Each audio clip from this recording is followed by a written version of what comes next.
Que ce soit d'un point de vue vestimentaire, mode de vie ou lecture, la Dark Academia est une esthétique en plein essor sur les réseaux sociaux. Dans la littérature, elle se caractérise généralement par la présence des personnages dans une grande université telle que Harvard ou Yale, l'étude de la langue et de la littérature, de la tragédie, de langues anciennes, une histoire tournée autour d'un meurtre ou d'autres vices, une critique de l'élite financière et ou intellectuelle, des discussions autour de l'art et des vices humains. Aujourd'hui, j'ai décidé de vous emmener avec moi dans la lecture de 3 classiques de ce genre, If You Were Villains, The Secret History et Atlas Six. Ceci est le second épisode dans lequel je lis The Secret History. On se retrouve 3 semaines après les derniers clips que vous avez vus. J'étais pas du tout en panne de lecture, c'est juste que je pouvais pas filmer le vlog lecture. Du coup, j'ai lu d'autres livres en attendant. Mais aujourd'hui, on se retrouve. Je peux enfin continuer le vlog. Et du coup, on va lire The Secret History, qui est aussi un classique de la Dark Academia que vous avez sûrement vu à peu près partout, de Donna Tartt. J'ai très hâte de le lire. On nous dit qu'il tombe dans des vices, etc. Bref, ça peut être super bien. Du coup, je vais tout de suite le commencer et je vous donne un update dès que j'ai envie de vous donner un update.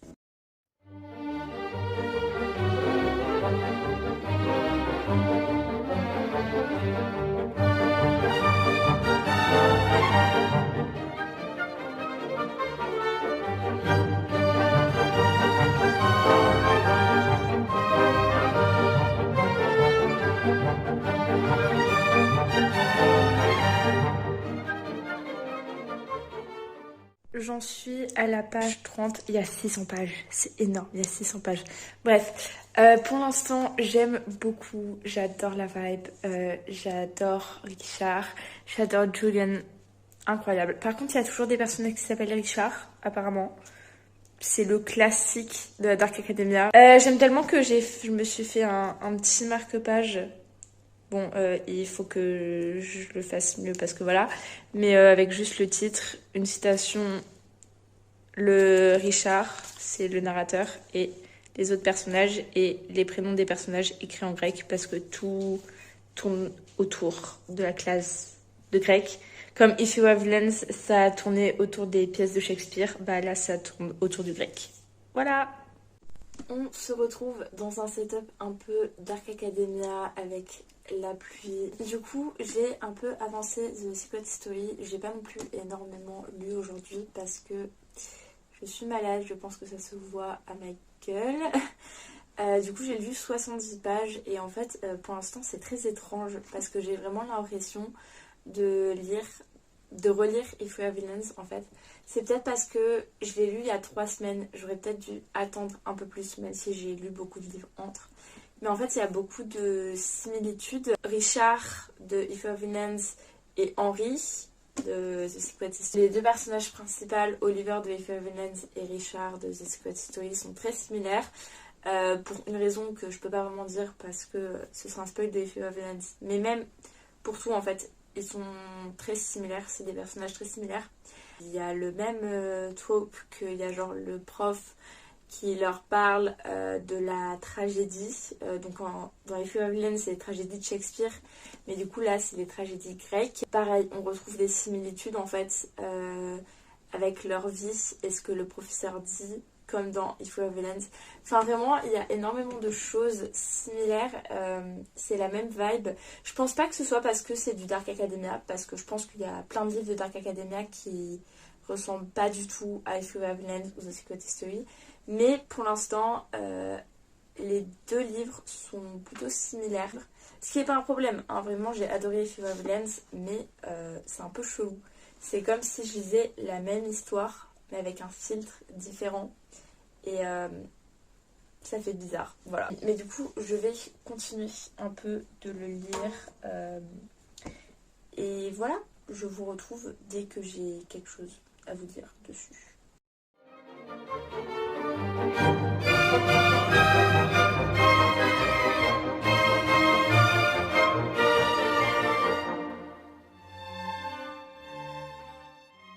Par contre, il y a un truc que je vous ai pas dit, que je déteste, c'est pas un spoil, mais en fait, le personnage, du coup, il est dans cette école avec une bourse, tout simplement, une bourse qui est plus élevée d'ailleurs que les bourses qui sont censées donner, bref. Et en fait, c'est vraiment une école de riches, enfin, ils sont tous super riches, vraiment, genre, ils vont dans des restos et ils payent 300 balles, genre, le repas, enfin... Bref, ils sont riches. Et en fait, lui, il ose pas leur dire que il a pas d'argent. Genre, c'est même pas qu'il ose pas leur dire, c'est que depuis le départ, genre, il ment sur l'argent qu'il a et vraiment, il fait que mentir en fait. Il fait croire que il est aussi riche qu'eux, alors que non. Et je trouve, ça n'a pas d'intérêt. Genre, je comprends qu'ils veulent pas forcément...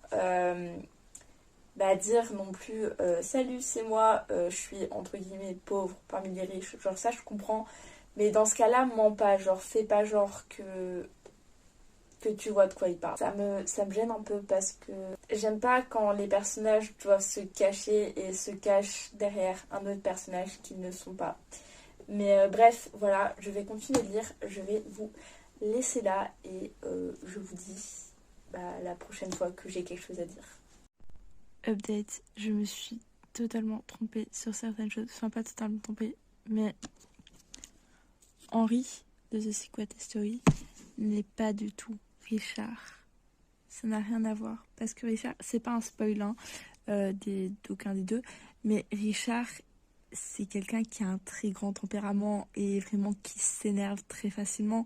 Ça, on le voit dès le début du livre.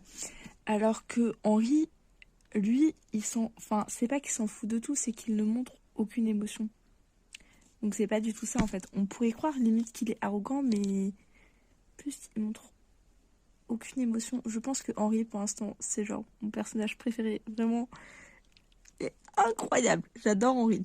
Bref, voilà. Et aussi par rapport à l'histoire, c'est la même vibe et tout, mais il y a une différence qui est quand même assez notable, c'est que dans The Secret History, le personnage principal, ça commence quand il rencontre les autres, alors que dans If You Were Villains, ils sont en 4e année, du coup ça fait déjà 3 ans qu'ils se connaissent au moment des faits. Donc ça aussi, c'est totalement différent. Donc je me suis trompée sur certaines choses. C'est pas grave, je vais pas couper les clips au montage, l'erreur est humaine. J'en suis à la page 100. Si vous allez le livre, vous pouvez aller voir à la page 100 ce qui se passe. Et ne me dites pas que... Non.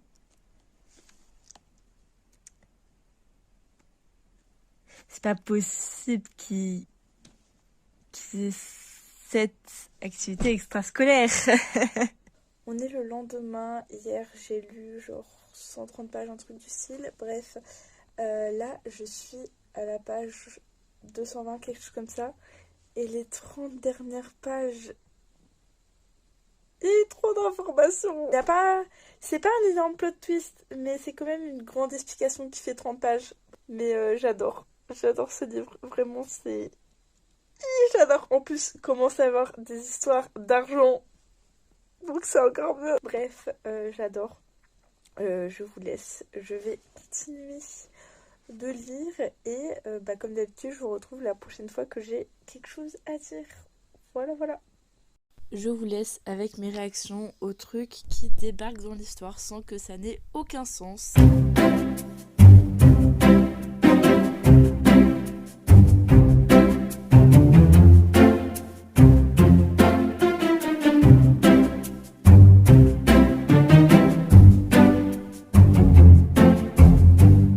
C'est moi quand il parle soudainement de troubles alimentaires sans que ça ait aucun intérêt dans l'histoire et de manière limite moqueuse. On adore.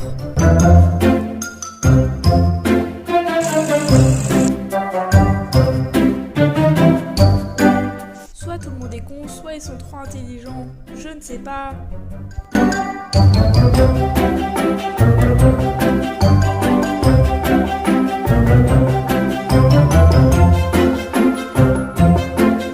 Ok, faut faut une mise en contexte parce que là, ça s'apprête à être emotional. J'étais en train de lire un passage où je me reconnaissais beaucoup. Et là, tout d'un coup, il y a un personnage qui révèle quelque chose. Et il est un psychopathe, clairement, c'est un psychopathe. Je vous dis pas qui, je vous dis pas comment, comme ça fait pas un spoil, mais clairement c'était un psychopathe. Et je vous laisse voir ma réaction.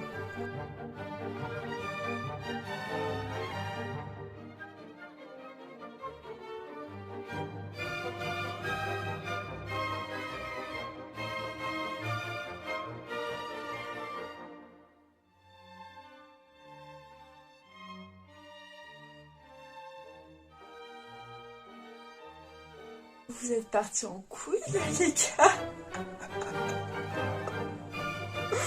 Qu'est-ce que je fais juste dire? Honnêtement, j'avais des suspicions depuis le départ que un des personnages se sentait comme ça. Mais pas lui aussi. On en a assez d'un.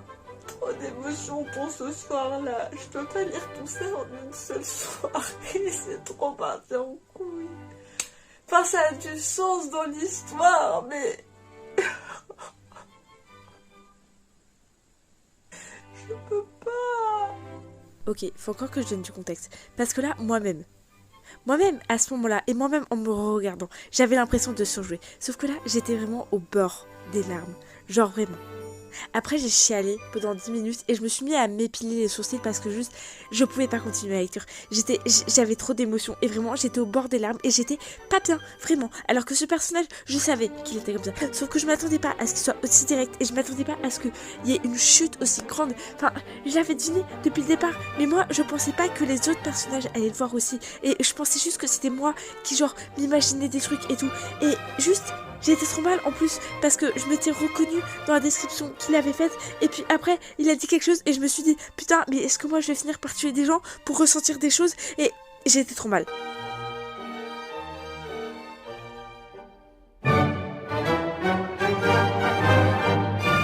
Ne fais pas ça s'il te plaît Henri. Ne fais pas ça, ça partirait un peu trop en couille. On sait tous de quoi il parle. Ne fais pas genre, que tu sais pas de quoi il parle.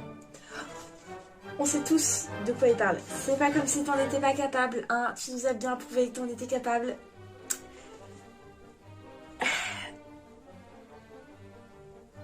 Henri, arrête de faire genre. On commence à te connaître après 600 pages. Oh, c'est bon, arrête de faire le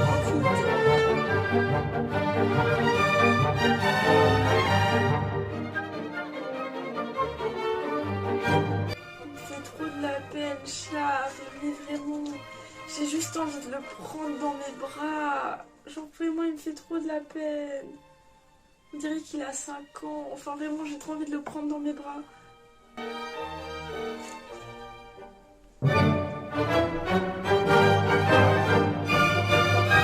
J'ai envie de pleurer.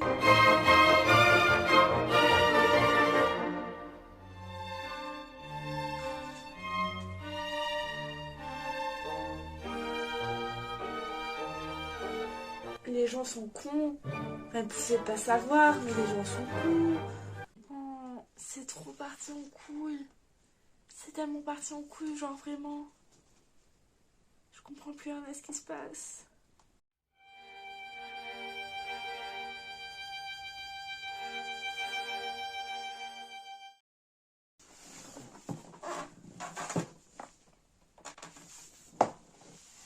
Je... Voilà. Je vais lire l'épilogue. Je vais pas filmer ma réaction à l'épilogue. Et puis après, je viendrai vous dire mon avis. Mais là, je peux vous dire que la fin... Waouh. C'est passé beaucoup de choses en quelques pages. C'est... Honnêtement, je suis pas déçue du tout de la fin. Je pense qu'il y a beaucoup de gens qui... Je pense que si je vais voir les avis Goodreads, il y a beaucoup de gens qui vont dire que la... On va dire à partir de la moitié, c'est parti en cacahuète. à partir de la 10e partie. Mais moi, honnêtement, je trouve que toute l'histoire, au final, était cohérente par rapport au mode de pensée des personnages, etc. Je trouvais ça plutôt cohérent. Même si c'est parti en cacahuète, à un moment donné, bah, c'est resté assez cohérent, en fait, par rapport au caractère des personnages. Et je suis pas déçue du tout de cette fin. Je pense que ça va être un 5 étoiles. De toute façon, ça va être un 5 étoiles. J'ai adoré ce livre. Bref, je vais lire l'épilogue et je vous retrouverai pour faire un avis sûrement demain. Mais voilà, il s'est passé beaucoup de choses.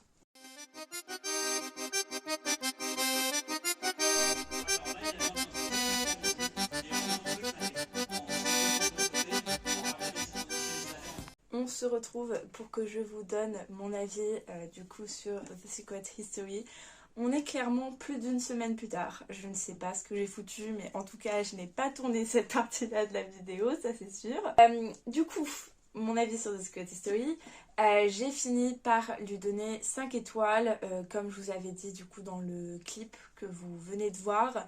Je vais pas revenir sur ce que j'ai pensé de la fin parce que bah pareil, je l'ai dit dans le dernier clip. Donc là, je vais plus parler de l'histoire en général que j'ai absolument adoré. Les personnages sont absolument détestables, mais j'ai adoré ces personnages-là en fait. Je les ai pas aimés pour eux, mais j'ai aimé les personnages, on va dire.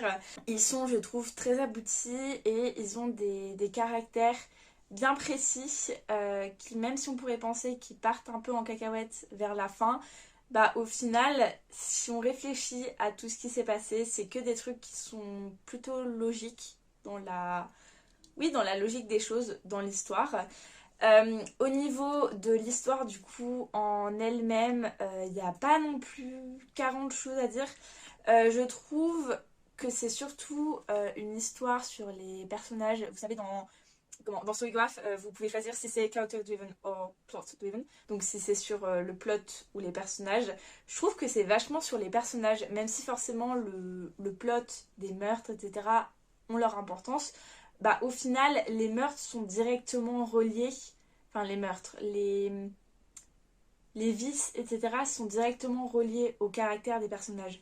Donc pour moi, c'est une histoire qui est beaucoup sur les personnages, qui est beaucoup sur la colère, le fait de vouloir ressentir des choses, de chercher à oublier en fait qui on est. Vous comprendrez pourquoi. Et franchement, je l'ai adoré. Leur amitié est ultra particulière. Je sais même pas vraiment si c'est une amitié, mais pareil, en fait, je trouve ça super fort et franchement, ça a été 600 pages que j'ai adoré, 600 pages dans lesquelles on apprend à connaître les personnages, mais tellement profondément et je trouve ça juste incroyable. Au niveau des trigger warnings, il faudrait vérifier sur internet parce que c'est possible que j'en oublie, mais il y a les addictions, définitivement l'alcool, la drogue, gros trigger warning sur ça. Trigger warning sur le petit Suisse. Voilà. Trigger warning bah, sur les meurtres, évidemment. Et je pense que c'est tout. Mais faut faire gaffe au trigger warning parce qu'il y a quand même des trucs assez descriptifs, on va dire, hein, clairement, surtout au niveau des addictions. Donc voilà, mon bilan c'est que j'ai vraiment adoré ce livre, que si vous vous sentez de lire un livre qui est quand même assez... il est assez lourd comme livre, si vous voyez ce que je veux dire. Psychologiquement, il y a des passages qui sont quand même assez durs à lire, enfin moi j'ai trouvé.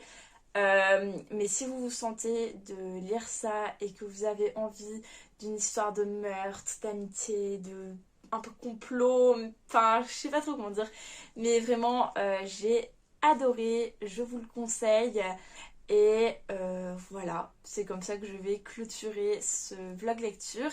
J'espère qu'il vous aura plu. On se retrouve du coup je ne sais pas quand, mais pour le prochain vlog lecture sur la Dark Academia, qui sera le dernier épisode normalement si je trouve pas d'autres livres de Dark Academia d'ici là, qui sera The Atlas 6. Donc voilà, j'espère, bah, comme je le redis, mais j'espère que cette vidéo vous aura plu. N'hésitez pas à vous abonner, à laisser un commentaire, à liker, à me suivre sur mon Instagram lecture que j'afficherai juste ici. Et sur ce, je vous dis à bientôt. Bye!